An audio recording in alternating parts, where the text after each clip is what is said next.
नमस्कार, मैं सुरेश कुमार मैत्री देश के समस्त भाई बहनों से अपील करता हूं कि देश के युवा भाई बहनों, चौकीदार सरकार से अपना अधिकार मांगना कोई गुनाह नहीं है। चौकीदार सरकार ने सरकार बनने से पहले एक कसम खाया था जो कि वो वे अभी तक नहीं निभा पाए। देश के करोड़ों युवाओं को हर वर्ष 2 करोड़ युवाओं को नौकरी देने का वादा किया था, लेकिन वे कभी निभा नहीं पाए। देश के करोड़ों युवा भाई बहनों को नौकरी उनका अधिकार चाहिए, न कि चौकीदार सरकार का जुमला। जब तक आप अपने हक की लड़ाई नहीं लड़ोगे, तब तक तुम्हारी जिंदगी का फैसला चौकीदार सरकार करता रहेगा। जीना है तो बेरोजगारी और महंगाई के खिलाफ लड़कर जिएंगे।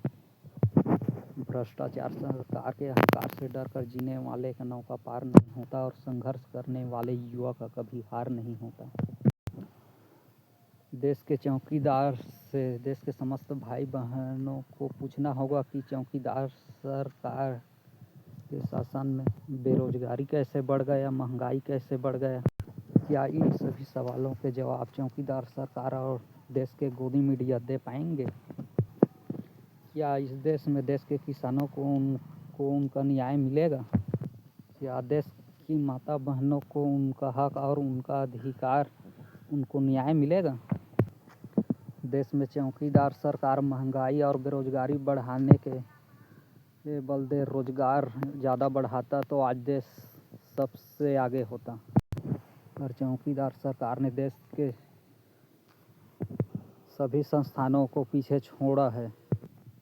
जब तक देश में नौकरी नहीं बढ़ेगा, तब तक देश आगे नहीं बढ़ेगा। देश के चौकीदार सरकार को बेरोजगारी और महंगाई के बारे में बोलना चाहिए, लेकिन वे कभी बोलते ही नहीं, क्योंकि वे महंगाई और बेरोजगारी को आगे बढ़ाया है, हमारा भारत देश को नहीं।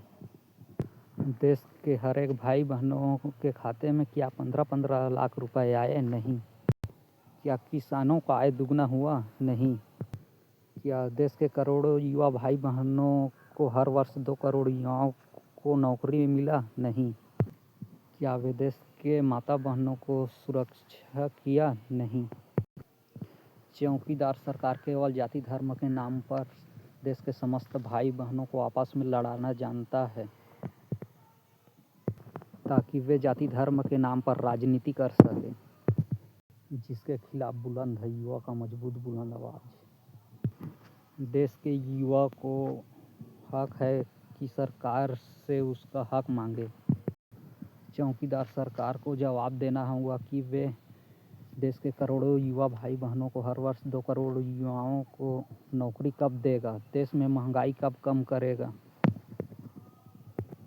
देश के किसानों का आय कब दुगना होगा, गरीबों को उनका हक कब मिलेगा, नारियों को उनकी सुरक्षा कब मिलेगा।